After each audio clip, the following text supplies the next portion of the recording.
America के बीच युद्ध विराम के 60 दिन की मियाद वाला काउंटडाउन जारी है। इसी मियाद में सभी मुद्दों को सुलझाना है, शर्तों पर सहमति बनाना है, लेकिन शर्तों पर सहमति बन पाएगी इसकी संभावना बहुत कम है।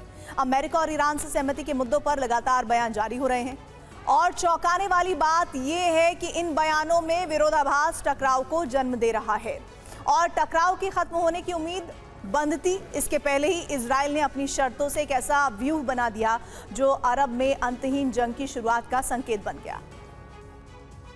जहां एक तरफ यूरेनियम की आग है, दूसरी तरफ हथियारों की होड़ है और तीसरी तरफ युद्ध विराम से विश्व युद्ध की आशंका है। इस्माइल बकाई के मुताबिक तेहरान ने अपने परमाणु कार्यक्रम पर किसी भी तरह की बातचीत नहीं की। ईरान ने कोई भी शर्त स्वीकार नहीं की। आईएईए के साथ ईरान की वार्ता जारी।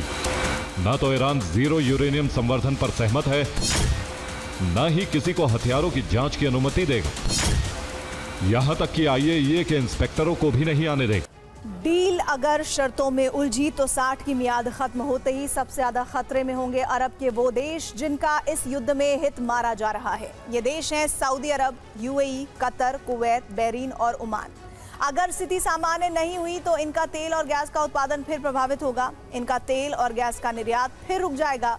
इन देशों का समुद्री व्यापार लंबे समय के लिए पूरी तरह से ठप हो जाएगा और सबसे बड़ा असर होगा, इन देशों की सुरक्षा फिर से खतरे में पड़ जाएगी। इसमें बताया गया है कि पहले ट्रंप का मकसद ईरान की सरकार को गिराना था, ईरान के मिसाइल जखीरे को नष्ट करना था, लेकिन उनका रुख बदला और अब वो परमाणु पारदर्शिता पर फोकस कर रहे हैं।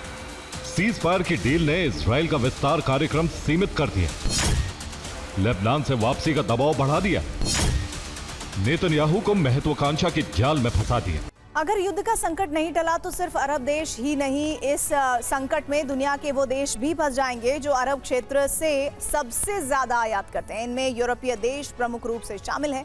इनके अलावा चीन, जापान और दक्षिण कोरिया भी संकट में होंगे।